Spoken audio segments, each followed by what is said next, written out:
저희 교회에서 여러분들에게 세 달에 한 번씩 나눠드리는 오늘의 양식이라는 조그만 책자가 있지 않습니까? 영어로 되어 있고 또 한쪽에 이렇게 번역이 되어 있는, 가능하면 그 책자들을 가져서 열심히 보시면 한글로 먼저 보지 마시고 영어로 한번 읽으시고, 그리고 정 모르겠거든 이렇게 한글을 보시면 영어 실력도 늘고, 또 거기에 아주 귀한 우리 믿음이 도저히 있는 짤막한 글들이 실려 있습니다. 며칠 전에 제가 보았던 내용 가운데 1년 전에 2010년 4월에 벌어졌던 아이슬란드의 화산 폭발로 인한 기사가 내용을 가지고 한 필자가 얘기를 했는데, 제가 동감하는 바가 있어 여러분 소개하고 오늘 본문의 말씀 드리려고 합니다. 여러분 기억나시겠습니다만 2010년 4월에 아이슬란드에 있는 한 화산이 폭발을 해서 그 화산재 때문에 유럽 전역에 흔히 말하는 항공 대란이 벌어졌습니다. 어떤 비행기도 거의 5일 동안 뜨지 못하는 그 화산재 속에 여러 가지 돌멩이들 여러 가지 들어있기 때문에 비행기 날아가다 엔진 속에 들어가면 그 비행기는 추락할 수밖에 없거든요. 그래서 모든 비행기들이 5일 동안 다 컬러스하고 뜨지 못했고, 한 5천 건의 비행기 다 결항이 되는 사건을 통해서 전 세계 수백만 사람들이 발이 묶여져 버리는 그런 사건이 1년 전에 딱 벌어졌습니다.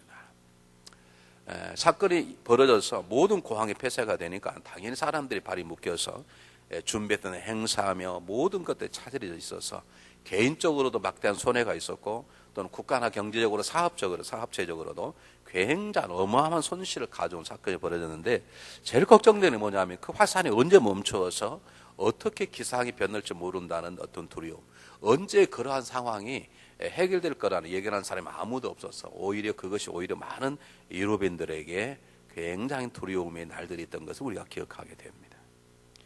사랑하는 여러분, 만약 여러분의 삶 가운데 생각하지 않았던 이런 어둠의 날들이 다가오면, 생각지 못했던 고난이 우리 인생의 삶에 묶여져서 이러지도 못하고 저러지도 못하는 그런 상황이 벌어진다면 여러분은 어떻게 하시겠습니까?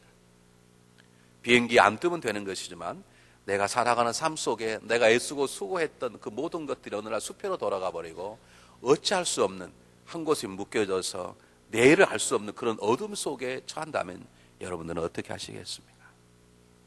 그 조그마한 오늘의 양식인 저자는 그 사건을 얘기하면서 우리들에게 이사야 26장 3절 4절 말씀을 답으로 제시해 주었습니다.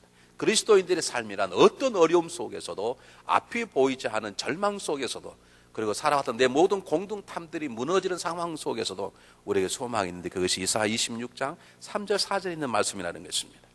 주께서 심지가 견고한 자를 평강에서 평강으로 인도하신단 말이죠.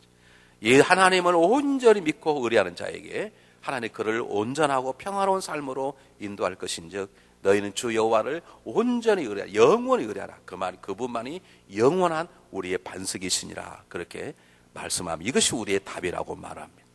우리의 어떤 계획이 무너져 버렸을 때, 생각지 못했던 어려운 문제들이 쓰나미처럼 우리를 공격해 올 때, 우리는 세상 사람처럼 두려워하거나 뭘 포기하거나 어찌할지 모르는 것이 아니라 우리 영원한 반석이신 하나님 앞에 가서 그분의 신실한 약속을 믿고 그분께 아뢰고 그분 안에서 주시는 평강으로 어려움을 이겨나가는 힘을 얻어야 될 줄 믿습니다. 지금 참 어려운 시대를 살아간다고 그럽니다. 앞을 내다볼 수 없는 그런 예측 불허의 세상 속에 우리가 살아가고 있는데, 이럴 때일수록 우리가 오직 유일한 것은 내가 가지고 있는 것이 아니라, 내가 지금까지 쌓아왔던 내 업적과 능력이 아니라 지금도 살아계시고 내 삶의 주인 되시고 내 삶의 반석 되시고 내 인생의 공급자 되시는 하나님의 말씀을 믿고 날 향하신 하나님의 계획을 신뢰하고 그분 안에 거하면 그것이 우리의 쉼이요 다시 일어나는 힘이 될 수 있고, 우리는 그걸 통해서 어려운 모든 문제들을 넉넉하게 극복하게 될 것입니다. 진정한 하나님 우리의 반석일 뿐만 아니라 그분이 우리 향한 그분의 계획과 말씀은 우리 인생의 배를 거친 풍랑 속에도 굳건히 움직이지 않게 묶어주는 튼튼한 닭과 같은 것이 될 것입니다. 오늘 성경 본문에 그와 같은 일들이 벌어지고 있는 것입니다. 여러분 잘 아시지만 제가 지난주에 말씀을 드렸는데요. 루디와 함께 빌립보에 새로운 교회가 생겼습니다. 요즘 말로 하면 신이 난 거예요. 가자마자 어찌할 바는 몰라 며칠 방황하다가 기도처에 갔다가 루디아를 만나게 되고 그에게 복음을 전거했더니 하나님의 루디아를 준비해 주셔서 사도 바울의 말을 받아들일 수 있도록 루디아 마음을 감동을 주시고, 그리고 그가 그뿐만 아니라 그 온 식구들이 다 구원받아 세례를 받게 하는 단 한 번의 사건을 통해서 빌립보 교회에 창립 멤버들이 생긴 놀라운 역사가 벌어지게 된 것입니다. 아마 모든 일이 잘 되리라고 생각하고 또 기도하러 갔는데 그를 괴롭히는 귀신들 여종이 있어서 사도 바울의 일행들의 정체를 다 드러내는 것입니다. 아직 드러나서 안 되는 것인데 그것 때문에 심히 괴로워하다가 사도 바울이 할 수 없이 그 여인을 불쌍히 여기고 그 여인에 들어있는 귀신을 쫓아버립니다. 문제는 그 귀신을 여종이 통해서 귀신의 예언을 하면 그 점을 쳐서 돈을 벌어들였던 주인들이 이번에는 화가 나서 자기의 모든 이익을 끊겨버리게 되자 그들이 바울 일행을 고소하게 되고 그리고 그 바울 일행 가운데 바울과 실라가 혹독하게 매를 받고 착고에 채워져서 깊은 감옥 속에 던지움을 받게 되어버렸다는 것입니다. 자, 우리 여기서 하나 여러분 귀중한 교훈이 먼저 하나가 있는데 여러분 기억하시길 바랍니다. 세상 사람들의 모습입니다. 아니 어쩌면 우리들은 세상 속에 살아가면서 세상 사람과 다른 존재임에도 불구하고 어쩌면 아직도 우리들 안에 이런 마음이 있을지 모릅니다.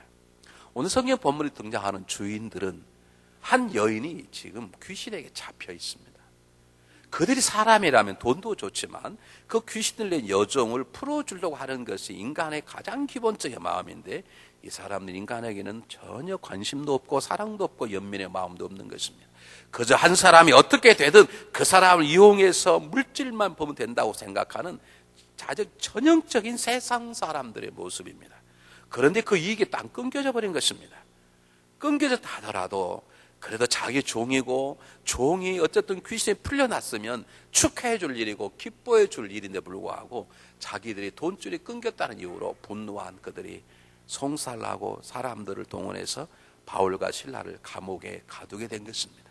분이 안 풀리니까 그냥 가둔 게 아니라 매를 때렸다는 이때 매는요 몽둥이 같은 게 아니고 가죽으로 여러 개 된 가죽 채찍 같은 것인데 그곳에 쇠 이렇게 부치들이 붙어있어 한 번 맞으면 살이 갈라지는 그런 굉장히 고통스러운 매를 많이 치노니까 얼마나 하여간 때려서 분이 풀릴 정도로 많이 맞아서 그것도 부족해서 착고를 채워 그냥 감옥에 들어가고도 어려운 건데 여러분 착고 채우는 거 아시잖아요. 그게 얼마나 힘들고 고통스러워 매 맞은 자리에 쇳덩이에 다니 얼마나 아프게 해서 그렇게 죄해서 감옥 속에 집어넣어버리고 말았습니다. 세상 사람들은 뭐니 해도 물질만을 생각하고 살아갑니다. 여러분 기억하십시오. 돈은 악한 것은 아닙니다.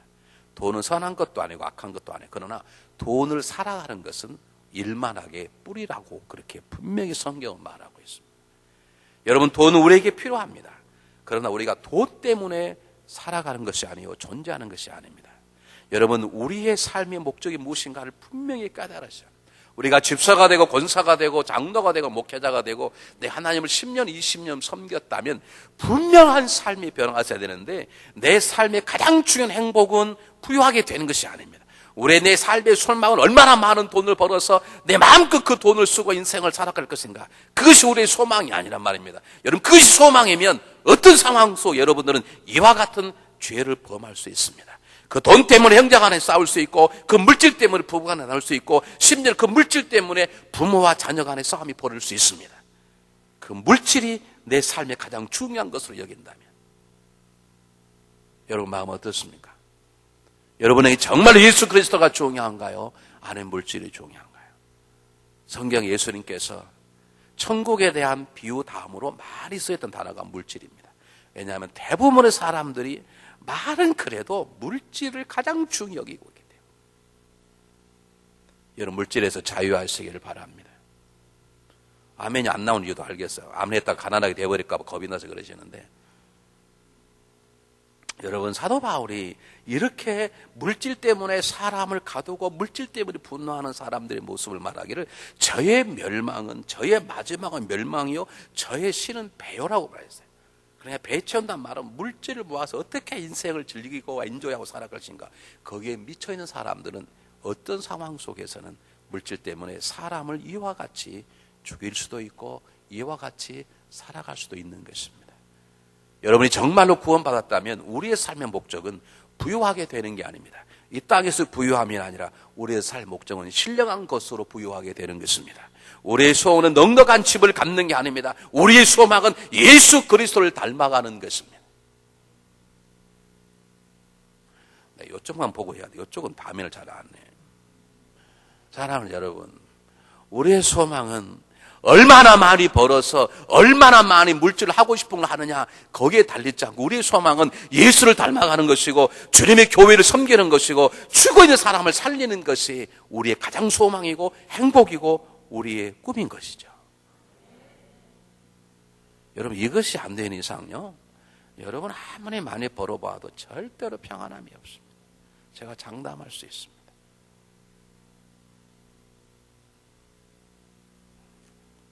사랑하는 여러분, 정말 우리가 어떻게 지금 살아가고 있는지, 정말 예수 그리스도가 내 삶의 주인이신지, 아니면 그 물질을 위해서 예수님을 이용하는 것인지, 내 삶의 모습을 정확히 정립하고 살아가야 될 줄 믿습니다. 자, 이제 본론에 들어가겠어요. 두 번째 가장 중요한 것은 이 세상의 모습이 아니라 이들 속에 살아가는 바울과 실라의 모습입니다. 잘 보세요. 이상하지 않습니까? 바울 일행이 누구냐면 대표적으로 다는 알 수 없지만 사도 바울, 또 누가 같이 가나요? 누가 또요? 실라 또요? 디모데. 네. 오늘 영화배우 이름은 잘 외우면서도 성경 이름을 잘 못해요. 네 사람. 근데 더 있었을 거예요. 그런데 성경에 등장한 사람은 사도 바울, 디모데, 의사 누가, 이 사도님께 누가, 그 다음에 실라 네 사람 플러스 몇 명이 갔는데, 놀라운 것은 누가와 디모데와 다른 사람은 매맞지 않았어. 그런데 바울과 실라만 잡혀갔네. 그래 죽으라고 맞고 그 상처도에다가 색깔이 탁 채워가지고 감옥 속에 던져버렸어요.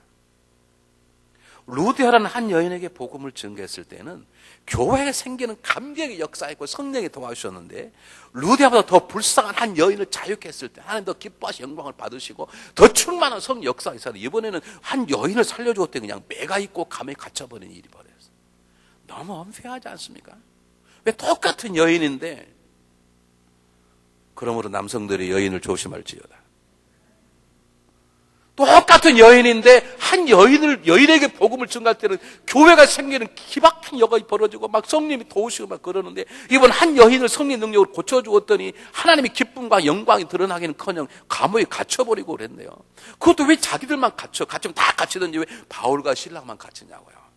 그런데 우리 같으면 하나님 앞에 나와서 한 번쯤 물을 만하고, 하나님 왜 이렇습니까? 왜 인생을 이렇게 다루십니까? 도대체 앞뒤를 알 수가 없어도 왜 언제는 이렇게 기쁨, 언제는 이렇게 어려움을 주십니까? 그렇게 물을 만났는데 바울과 실라는 밤중에 일어나 고통스러운 신음소리를 내지 아니하며 오히려 그들을 그렇게 허락하셨던 하나님을 향해서 기도와 찬양을 올렸다는 것이죠. 여러분, 이것이 사명자들이 하나님의 일을 알고 하나님께 쓰임받는 사람들. 여러분, 하나님 쓰임받는 사람은 무엇인지 아십니까? 주일날 오셔서 안내임에도 주보 하나 나눠준 것조차도 하나님께 쓰임받는 사람. 성가 대원으로 대표 기도로 수말 쓰임받는 사람. 이렇게 쓰임받는 사역자들, 사명자들이 가져야 될 첫 번째 삶의 자세입니다. 어떤 자세입니까? 내 삶의 모든 것이 누구의 뜻 가운데? 하나님의 뜻 가운데 있다. 하나님의 주권을 인정하는 것이죠. 내가 인생에 행복하게 살고 불행하게 살고 내가 건강하게 살고 병약하게 살고 내가 부하게 살고 가난하게 사는 것은 내 손에 있는 것이 아니라 주님의 뜻에 있으니, 그분이 나를 살리든 말든 그분이 나를 평안한 것으로 인도하든 말든, 내가 한 사람을 전도해서 그 사람 때문에 교회가 생기고 내 한 사람을 전도함으로 그 화근이 내가 주어 터지든, 그건 내가 할 바가 아니라는 것이. 그건 누가 결정한다는 거예요? 하나님이 결정한다는 거예요. 이 하나님의 주권을 인정하지 않아요. 저와 여러분에게는 정말로 자유한 삶, 평안한 삶, 단대한 삶이 없는 것입니다. 사도 바울이 로마서 14장 8절에서 우리가 살아도 주를 위하여 살고 죽어도 주를 위하여 죽으니 사나 죽는 주의 것이라. 주의 것이란 말은 하나님이 나의 주인이시고 나는 그의 소유물이니 그가 나를 어떻게 사용하든, 인생을 길게 살게 하든 짧게 살게 하든, 그 인생의 삶이 평안하든 고통스럽든 그건 내가 할 바가 아니요, 나는 그분대로, 그분이 내 인생의 극작가니 그분이 나를 쓰는 대로 나는 그대로 연구하는 배우일 뿐, 모든 것들은 연출자와 작가의 손인 하나님의 손에 달려있다고 믿는 것입니다. 이 믿음이 우리에게 있어야 합니다. 있으십니까? 여러분의 생명이 누구 것입니까? 여러분의 시간 24시간 누구 것입니까? 여러분이 물질이 누구 것이 나와요? 왜 대답을 못 하세요?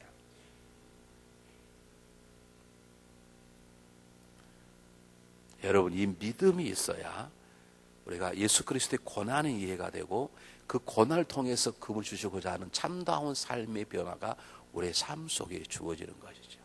우리 이렇게 묻잖아요. 와, 목사님, 이렇게 제가 예수 믿는데 어떻게 저에게는 고난이 올 수 있습니까? 하나님 마음이 있건 오는 거예요. 할 말이 없어요. 제가 목회하면서 배운 게 그것이었어요. 제가 목회하면서 배운 게 그거라고요. 처음에는요, 어쩌다 한마디 억울한 소리 들으면 잠이 안 와요. 잠이 안 와. 하루 오는 게 아니라 막 일주씩 잠이 안 와. 성도들은 워낙 엉터리 논문 쓰기를 좋아하거든. 논문 쓰시는 건 좋으세요. 쓰세요. 근데 발표는 하지 마세요.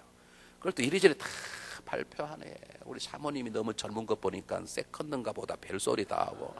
이거 모르면 가만히 있어. 그런 소리는 웃으면서 넘길 수 있어요. 그런데 뭐 별소리 다 하래. 목사님이 자기를 교회로 나가라고 뜻으로 일부러 자기를 째려보고 악수를 했더니 자기를 밉다면서 손을 얼른 빼고 별 논문들이 얼마나 수십만 권의 논문들이 제 20년 동안 이 교회에 쓰여졌어. 처음에 그걸 들으면요 잠이 안 오고요 막 분노가 뚜껑 열려가 뚜껑 찾아다니라고 일주일도 헤매고 그랬어요. 근데 어느 날 어느 진리를 깨닫는 가운데 지나가는 목사님, 이 목사, 그런 거에 괴로운 게 아니야. 우리는 하나님의 종이니까 우리는 부른 대로 사는 거야. 원래 평신도들은 오해할 권리가 있고 우리 목사들은 해명할 의무가 없어. 그냥 살아.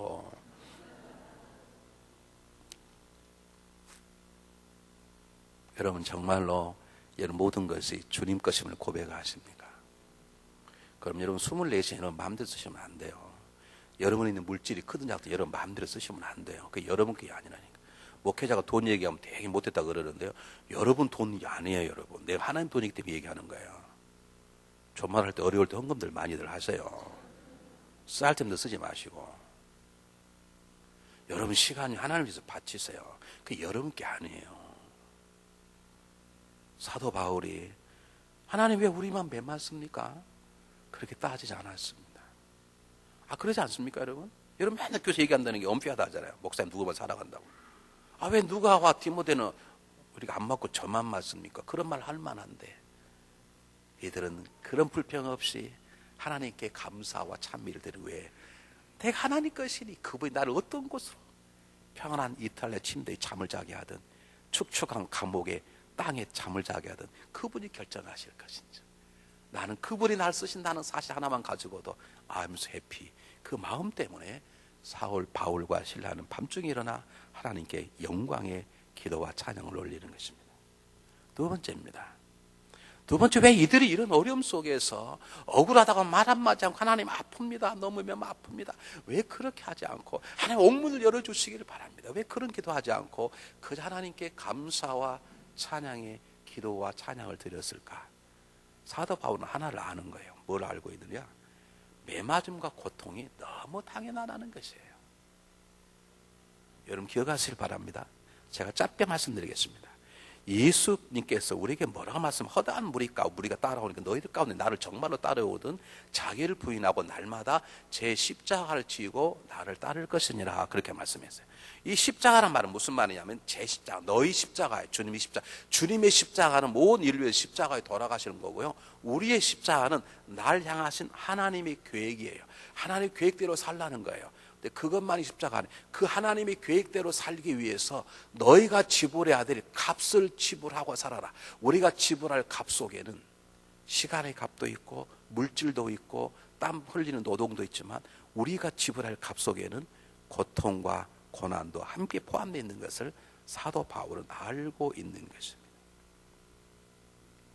한 번은 사도 바울이 예루살렘 성 입성하려고 그러는데 에베소 장로들이 쫓아와서 예루살렘 성에 가면 안 됩니다. 가시면 죽습니다. 그런데 사도 바울이 뭐라고 말합니까?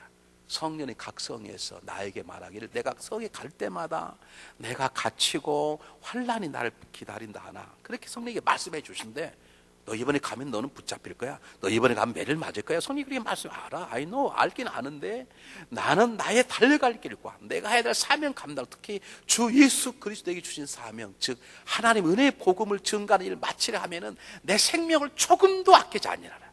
그 말은 무슨 말입니까? 내가 어떤 일을 당하여도 당연한 것이지. 내가 복음을 증거하면 누가 날 죽이려고 그러겠지. 죽은 자를 살릴 막한 역사 가만히 있지 않겠지. 그건 너무나 당연한 것이 아니겠는가.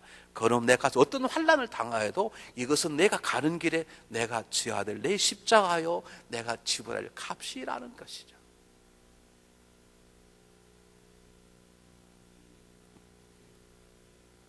여러분, 사명자는 값을 지불할 각오가 되어 있어야 합니다. 이 값을 지불할 각오가 되어 있을 때 우리는 어떠한 어려운 속에서도 평안할 수 있고 그 어려움을 이겨나갈 수 있는 굳건한 믿음을 소유하게 되는 것입니다. 자, 이걸 제가 여러분에게 조금 세분해서 말씀드리겠습니다. 제가 간단히 하겠습니다. 오늘 우리 다 성찬식을 해야 되니까. 좀 더 깊게 생각하면 사도 바울과의 신라의 믿음 속에 어떻게 이들이 그렇게 담대한 믿음, 이 두 가지 그냥 사명자의 자세만 가지고 되었을까? 그럴 수 있지만 조금 더 세분하면 이들에게는 다음과 같은 자세가 있었습니다.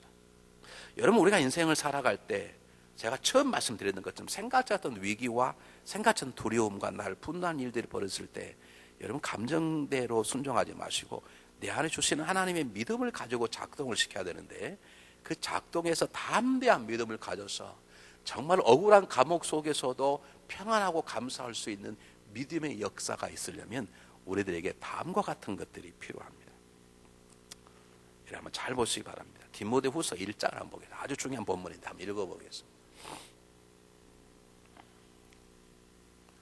성경이 오래돼가지고요, 이제 찾으려면 시간이 조금 걸려요. 여러분, 성경 찾다 보면 엉뚱한 넘어가 버리잖아요. 엉뚱한 찾느라고 시간이 걸려요. 이제 드디어 나왔어요. 디모데서 1장 7절. 똑같이 한번 읽어보실까요? 시작. 하나님의 우리에게 주신 것은 두려워하는 마음이 아니요 오직 능력과 사랑과 근신하는 마음이니. 8절 보겠습니다. 시작. 그러므로 내가 우리 주의 증거와 또는 주를 위하여 갇힌 자 된 나를 부끄러워 말고 오직 하나님의 능력을 쫓아 복음과 함께 고난을 받으라. 우리는 고난을 지금 피하려고 예수 믿는데 고난을 받으라는 거예요. 이런 담대한 믿음이 어떻게 생기는 것인가? 어떻게 할 때 우리 가정이 담대한 믿음을 가지고 고난의 문제, 우리 교회 당하는 고난 문제를 극복하고 이 세상 속에 밀려오는 고난을 극복할 수 있는 믿음의 공동체로서 세상의 다른 사람들에게 빛이 되고 소망이 될 수 있겠는가? 첫 번째 뭡니까? 여러분, 성경 보시길 바랍니다. 제가 간단히 설명 넘어가겠습니다. 성경이 뭐라고 나와 있냐면 여러분 19절에 종의 주인들은 자기 이익을 소매거리를 모고 바울과 실라를 잡아. 이 바울과 실라라는 단어를 썼어요. 25절에 밤중에 되어 바울과 실라 기도하고. 바울과 실라라는 가장 중요한 단어를 같이 쓴 것은 뭐냐면, 지난주에 제가 우리라는 공을 썼죠. 그와 조금 달리 바울과 실라가 한 마음이라는 것입니다. 만약에 바울과 실라가 한 사람이라도 아이고 면이 아파 죽겠네, 하나님 왜 이러지, 그랬으면 아마 이들은 둘 다 밤에 일어나 하나님을 찬미하지 못했을 거예요. 바울과 실라가 서로 하나가 한 믿음을 가지니까 그들의 믿음이 담대한 믿음을 갖도록 서로 돕는 것이에요. 여러분의 가정에 당하는 어려움이 오면, 어려움을 이기려면 하나가 돼야 돼. 가정의 위기와 모든 것들은 질병에 걸린 것도 아니고 사업에 망한 것도 아니에요. 가정이 하나가 되지 못하는 것이 가정의 위기예요. 교회가요, 헌금이 적게 나오고 그건 두 번째 아니에요. 중요한 것은요, 가장 중요한 교회가 하나 되지 못할 때. 저는 예전에 교회를 섬겨봤잖아요. 교회 헌금이 안 나오니까 월급을 안 주는 거예요. 목사님 저한테 묻지도 않고 안 줘. 한 번쯤 물어보고, 이준사 미안하지만 요즘 자금이 없으니까 3개월은 그냥 알아서 살아. 그래서 3개월 줄게. 이러면 좋은데 말도 안 하시고 3개월 또 헌금을 안 주시는 거예요. 우리 사역자 잘 기억하. 갑자기 헌금이 안 나오고 봉사례비가 안 나가면 교회 헌금이 부족하구나 생각하시고 열심히 기도하셔야 돼. 아멘도 안 하셔? 안 주면 그냥 갈 거예요? 그럴 마음이면 지금 가시는 게 좋아. 여러분, 그건 위기가 아니라니까요. 삶을 굶을 때도 있는 것이지, 가난할 때도 있는 것. 중요한 것은 어떤 상황에서 하나가 되는 마음이에요. 둘 중에 하나로 흩어졌으면, 다니엘의 세 친구 사드락 메삭 아벳느고가 불용광로 속에서 한 사람이라도 살려주시면 두 사람 다, 세 사람 다 무너졌어요. 세 사람 다 똑같이 왕이여, 우리는 당신 앞에 답할 이유가 없습니다. 설사 우리가 불용광 속에 던진다 할지라도 하나님 끄집어내실 것이고, 그리고 당신의 칼날에 우리 목숨을 지켜줄 것이고, 설사 그리 아니하실지라도 우리는 하나님 앞에서 하나님 버릴 수 없습니다. 그 셋이 하나가 될 때 서로의 담대한 믿음을 준 거예요. 여러분, 세상에 다른 것 찾지 마시고 하나님, 제가 어려울 때 내 믿음을 붙잡아주고 함께 담대 전전할 수 있는 믿음의 동역자, 믿음의 친구, 믿음의 멘tor, 이런 사람을 저에게 좀 주십시오 라고 기도하시길 바랍니다. 여러분 부부간에 한 믿음을 가지십시오. 서로 격려하는 믿음을 가지십시오. 여러분 누군가의 믿음을 붙들어줄 동역자가 되고, 여러분에게 누군가의 도움이 필요한 그 사람을 붙여달라고 하나님께 기도하시길 바랍니다. 여러분과 함께 손잡고 함께 믿음을 지킬 사람이 있습니까? 없다면 여러분 인생의 삶을 바꾸십시오. 지금이라도 내가 누군가의 믿음을 지켜주는 자가 되고, 누군가가 내 믿음을 함께 지켜줄 그런 사람을 달라고 기도하시는 여러분 되시기를 바랍니다. 여러분 지금 바울과 실라 그렇게 하나가 된 것이에요. 그래서 여러분 뭐라고 말합니까? 한 사람은 망하려니와 두 사람이 함께하면, 두 사람 함께하면 이기느니라. 왜? 삼겹줄이 강하다는 것이죠. 제가 예전에 이걸 설교하다가 흥분해가지고 삼겹살은 강하다고 이렇게 설교를 해버린 적이 있는데, 삼겹줄이 강해 끊어지지 않는다는 것이죠. 여러분 다시 묻겠습니다. 여러분 주변에 여러분의 믿음을 붙잡아주고 세워질 믿음의 친구들이 있습니까? 두셔야 합니다. 여러분 누군가의 그런 믿음의 친구가 되어주고, 누군가가 여러분의 믿음이 동력될 사람을 하나님께 달라고 기도하시고 그분과 만나고 함께 믿음의 공동체를 이루나가시길 바랍니다. 두 번째는 하나님의 계획을 믿었어요. 하나님께서 자기를 지금 마게도냐 환상을 통해 오게 했는데, 이제 뭐 시작된 지 얼마 되지 않은 자기가 죽을까? 이거 아니야. 하나님 날 이곳에 불렀을 때 더 일이 많으니까 내가 매 맞는다고 죽는 게 아니야. 난 틀면 살아나갈 거야. 그런 하나님에 대한 신실함의 믿음, 하나님이 자기를 부르심에 대한 분명한 믿음, 그리고 내가 감당할 삶이 안 끝났기, 난 죽지도 않고 묶이지 않을 거야. 그런 담대한 믿음이 있었어요. 신라는 로마 지역의 전문가라 그랬죠. 어쩌면 신라가 바울의 길잡이가 됐는데, 아직 자기의 경험과 지적을 한 번도 사용해 본 적이 없는데, 내가 죽을 리가 있나? 아마 때가 있을 거야. 죽어도 이걸 다 사용해 보고, 그리고 사도 바울의 선교에 도움이 된 다음에, 그래 내가 죽어도 지금 죽을 때가 아니지, 이런 분명한 확신이 있었어요. 여러분 하나님 여러분을 세우신 사명에 확신하십니까? 여러분을 구원하시고 여러분이 준 소원이 이룰 때까지 하나님 여러분을 지켜주시고 인도하심을 믿습니까? 나를 구원하시고 나에게 인생의 계획을 주시면 하나님이시면 하면, 그 계획을 이룰 때까지 나와 함께 하시고 지키시고 이룰 분이 하나님이시면 믿습니까? 그걸 믿는다면 우리에게 어떤 상황 속에서도 절망이나 두려움이나 좌절은 있을 수 없는 것이죠. 그것이 무너져 버리니까 걱정이 되는 것이죠. 한번 보실래요? 또 하나 보겠습니다. 디모데후서 1장 11절 12절. 와, 이번에 빨리 찾았어. 성경책을 다른 걸로 바꿔 색깔이 다르잖아요. 한번 보겠습니다. 똑같이, 너무 중요하게 똑같이 읽겠습니다. 시작. 내가 이 복음을 위하여 반포자와 사도와 교사로 세울 이번. 그 다음 중요합니다. 시작. 이를 인하여 내가 또 이 고난을 받되 부끄러워하지 아니함은 나의 의뢰한 자를 내가 알고 또한 나의 의탁한 것을 그날까지 저가 능히 지키실 줄 확신함이라. 내가 나를 부르신 하나님을 아는데, 그분이 나에게 계획을 이룰 때까지 그분이 나를 지키실 거야. 나 지금 안 죽어. 내가 감에 갇혔다고 죽지 않을 거야. 이런 확신이 있는 거예요. 여러분 하나님의 부르심 확신이 있으십니까? 사명에 사는 사람은 사명을 감당할 때까지 죽지도 않습니다. 사명의 사람은 사명을 이룰 때까지 하나님이 도와주실 것입니다. 그러면 그 하나님의 신실하심과 그분의 전능을 믿는 사람은 어떤 상황 속에서도 두려워하거나 뒤로 물러가거나 불평으로 살지 않습니다. 항상 감사요 기다림이요 소망에 인내인 것입니다. 바울과 실라가 지금 그 자리에 서 있는 것입니다. 세 번째입니다. 궁극적인 소망론입니다. 승리, 그게 무슨 말이냐? 오케이, 내가 죽는다 하더라도 두렵지 않다는 거죠. 디모데후서 4장에 보면 사도 바울이 나는 믿음의 길과 나의 달려갈 길을 달려가고 내 믿음의 선한, 한번 잘 보세요. 본문이 보통 보면 내가 선한 싸움을 싸우고 나의 달려갈 길을 맞죠. 왜 달려갔다 그럴까요? 나의 걸어갈 길이라 그러지. 왜 그랬을까요? 사도 바울은 소망이 하나 있었는데 빨리 죽고 싶은 거예요. 자살은 죄니까 못하지만 막 천국에 가고 싶은 거예요. 그러니까 빨리 달려가는 거예요. 우리는요. 천천히 걸어가고 싶지. 빨리 내일 천국 가고 싶으면 손 한 번 더 내 기도해 드릴 테니까. 어이구, 유부덕분에 그러세요? 그럼 옆에 승국 씨는 어떻게 하시고? 몰라?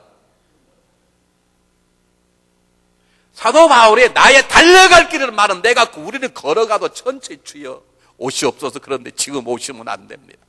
내일 모레 결혼한다 지금 오시면 어떻게 됩니까? 이제 새 집 샀는데 앞으로 10년에 옷이 없어서 우리는 그렇게 말리죠. 막 달려가 주님 만나고 싶은 마음이 없거든요. 그래서 우리에게 환난과 핍박과 우리 다 흔들리고 넘어지고 조금 말 한마디 상처받고 그러는 거예요. 우리가 죽음 너머의 천국을 소망 가지면 문제가 안 되네. 야, 아멘이 안 나오는 거 봐. 아멘하고 오늘 저기 돌아가실까 봐 아멘도 안 해. 우리 찬양대들 절대 아멘하는데 미쳤니 조심해줘. 아멘하면 안 된다. 여러분, 우리가 천국에 대한 소망이 없으면 이 땅의 것에 소망을 두고 살아가니까 근심 걱정이 밀려오는 거예요. 우린 죽어도 안 죽어요. 망해도 안 망해. 죽으면 천국과 천국은 어마어마한 게 있는데 여성들이 그렇게 좋아하는 다이아몬드 그 비싼 거 천국 가면 깔려. 그 깔린 걸 몰라고 차고 다녀. 지금부터 버려 그냥. 천국 가면 보지도 않아요. 그냥 받고 다녀. 그걸 몰라고 여기다 끼고 할렐루야 보라고. 다 주에게 삐리 받쳐 지금쯤. 결혼 반지인데요. 결혼 반지 한 10년 차 몰라 20년 차고 다녀. 그걸 부인을 못 믿어서 지금까지 차고 다니는 거예요. 여러분, 궁극적인 천국에 대한 소망이 없으면 여러분 절대로 만족감이 없어요. 절대로 평안할 수 없어요. 마지막에 네 번째가 중요해요. 사도 바울은 다메섹에서 예수 그리스도를 만났을 때 그때부터 예수 그리스도의 십자가만이 그의 자랑이고 그의 꿈이고 그의 소망이었어요. 내가 오직 자랑은 내 그리스도의 십자가니라. 내 남은 육체, 남은 때를 그가 그리스도의 남은 고난을 내 육체에 채우노라. 그런 게 예수님 막 고난 당하고 싶으신 거예요. 인생을 너무 편하게 산다는 게 미안한 거예요. 여러분, 주님 앞에 갔을 때 주님, 천국이 너무 좋습니다. 제가 주님 때문에 고난을 많이 당하였지만 제 영광입니다. 그렇게 하는 게 멋있겠습니까? 주님 때문에 잘 먹고 잘 살다 왔습니다. 어떤 게 멋있겠습니까? 여러분, 천국 갔을 때 한번 생각해 보십시오. 예배 드리는데 다 온 사람, 예수 믿다가 순교당한 사람, 고난당한 사람, 다 그런 사람 다 손들어. 나는 예수님 때문에 엄청 잘 살다 왔어. 손 들어주고 찬양이 되겠습니까? 여러분, 오늘이 종료주일입니다. 주님의 고난당한 주일입니다. 고난을 시작하는 주일입니다. 여러분, 주님도 고난당하셨는지 우리 고난당함이 너무 마땅한 것이죠. 그게 부끄러움이 아닌 것이죠. 죄로 인한 것이 부끄러운 것이 아니면 영광스러운 것이고, 내가 정말 드디어 주님의 은혜를 아는구나, 내가 주님의 고난의 뜻을 아는구나, 나도 주님처럼 할 말이 생겼구나 라고 하는 자랑이죠. 사도 바울은 내 남은 때에 내 육체에 그리스도의 고난을 담겠다는 거예요. 제발 고난 받았으면 좋겠다는 거예요. 사랑하는 여러분, 지금 고통의 감옥 속에 갇혀 계신 분 혹시 계십니까? 생각지 않았던 것처럼 어느 날 갑자기 사도 바울처럼 생각지 않았던 어려움이 여러분 삶 속에 있으십니까? 믿음으로 오늘 그리스도의 떡과 잔을 먹고 마시길 바랍니다. 그분이 고난을 통해서 주님의 권세를 깨뜨리고 죄의 감옥의 문을 열었던 것처럼 믿음으로 오늘 성찬에 참여한 자마다 바울과 시라처럼 담대한 믿음을 주게 하시고 궁극적으로 승리하게 하시는 놀라운 은혜를 우리에게 베풀어 주실 것입니다.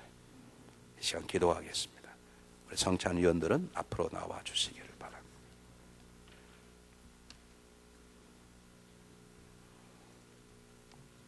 주 예수께서 잡히시던 밤에 떡을 들어서 감사를 드린 다음 떼시고 말씀하셨습니다. 이것은 너희를 위하는 내 몸이라. 이걸 행하여 나를 기념하라. 식후에 잔도 이어가 가지고 말씀하셨습니다. 이 잔은 내 피로 세운 새 언약이다. 너희가 마실 때 이것을 행하여 나를 기억하라. 그럼 우리는 그리스도를 통하여 이루신 하나님의 그 크신 구원의 은총 안에서 우리의 영혼과 몸을 주님께 거룩한 산제사로 드려 자신을 내어주신 주님과 하나 되어 하나님께 행하신 구원의 신비를 고백하면서 이 시간 성찬 예수에게 참여하시길 바랍니다. 기도하겠습니다.